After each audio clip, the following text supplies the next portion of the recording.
What is up, guys? It's your boy, Rick, the Hive Annihilator Cacus. Guys, thank you so much for stopping by. Make sure to hit that like and subscribe button to support the channel, and let me know what you think my next intro should be. That comment section is just out of control. Alright, today, Titans back on top, baby. You guys remember when everyone was crying about the Titan bubble getting nerfed in the fact that it would go from a 35% weapon damage boost thanks to Weapons of Light down to now only 25, I believe, tying well. And there was some huge outcry of people saying, oh my goodness, like who's gonna use Titan bubble? Who's going to use Titans ever again? Just delete this class from the game because I'm literally going to never touch this again, because just stand in a well, you don't need a bubble anymore. And they kind of got a point, you know, the bubble hole situation, it's not that necessary for a DPS anymore, but there was something very important missing from these patch notes. Like, here are the official patch notes right here. You can see for Titan and the launch of the Witch Queen. That 35% down to 25% is mentioned. Sentinel Shield changes are mentioned. The main one being that Banner Shield is now tied into Sentinel Shield. Like, there's no specific Banner Shield selection. You simply pick Sentinel Shield, and then when you block, you actually get the Banner Shield.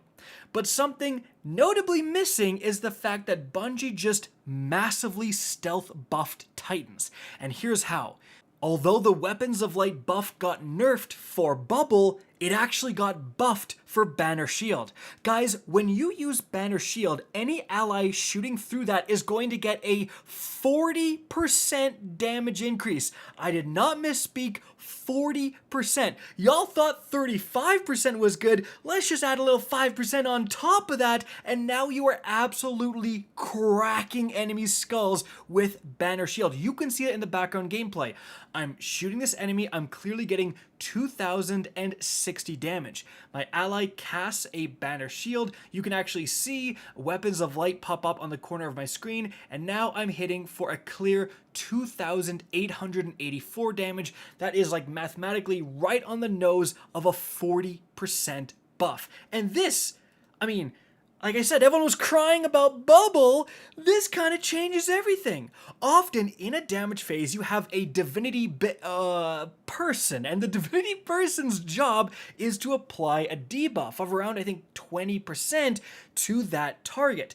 So often, one person is kind of taken away from dealing damage to the job of providing that buff to everyone else on the team. Now that Banner Shield is a wicked 40%, could we see damage phases change to incorporate one guy being the banner person, right? The banner guy is going to just guard the entire time. Everyone else gets a 40% damage boost. This is actually by far the greatest buff in terms of a percentage you can get in the entire game. Again, well is 25%. But not only that, guys, there are some additional benefits that Banner Shield provides. First of all, it blocks literally all incoming damage. Like, your Banner Shield, to my knowledge, can't actually break. I've seen quite a few of you warlocks that don't have enough resilience on ever since Bungie made your well health depend on your resilience stat. Your guys' wells are breaking. Like, I'm playing heroic wellspring with you guys, and those wells are shattering anytime a boss yeets some rounds over to it. So having a Banner Shield that doesn't break, you don't have to worry about it taking damage. That is another advantage. However, of course, we don't exactly know how DPS strats will unfold, but this is undoubtedly an important information that anyone playing Titan, or frankly anyone that plays Destiny 2, should really know about. Now, in terms of these changes, keeping them in mind, let's go over a wicked Titan Banner Shield build that you can bust out right now and start experimenting.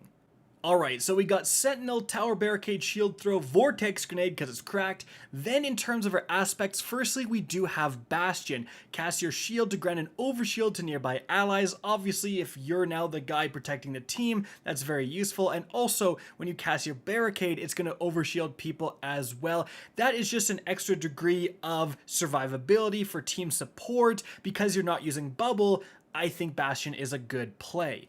Also, we've got controlled demolition, so hitting a target with a void ability or volatile explosion makes them volatile, further damaging everything else, blah blah blah. You cause chain reactions with this thing. Throw a grenade and get 20 kills, honestly. If you're playing like a strike playlist, it is pretty darn powerful. And also the void ability does count for our super, so while you're guarding in your banner shield, enemies that come up to you will take damage, and then those guys will start to explode and kill more guys. It can actually deal a lot of damage while also providing that team support.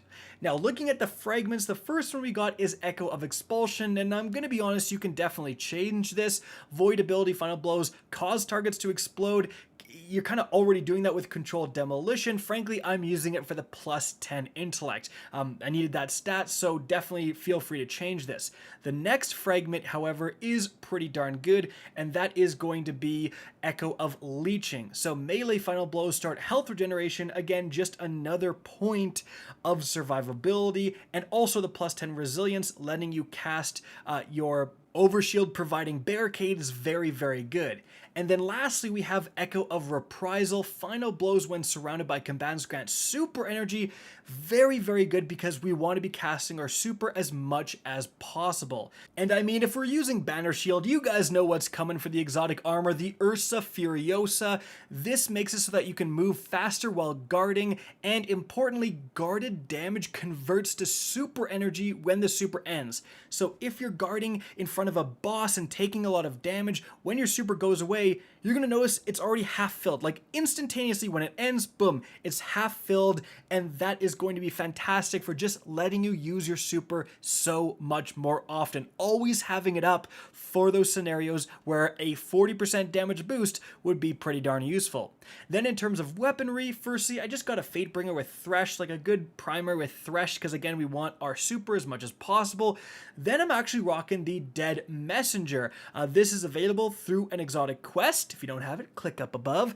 And this is basically a waveframe grenade launcher on steroids. It spreads out over a large area, but honestly, you can also use like a Deafening Whisper here would be very good. Frankly, any good void weapon, and that's why I'm using the Red Herring. It's just a pretty darn decent void rocket launcher. I'm working to level up anyways. You can switch to the Deafening plus Deathbringer combo that I showed off in yesterday's Warlock video. That's going to be very good as well. But two very good void weapons, and that's because we are using elemental armaments. So when you get kills with void weapons, you are going to produce void elemental wells. Well, what is our payoff for getting these wells? Well, it's Well of Tenacity, baby. This thing got a massive buff. Now it provides a 50% damage reduction. You are impossible to kill, dude. 50% damage reduction. Even my trash butt can stay alive with 50% damage reduction. This is insane, but it only lasts for 5 seconds.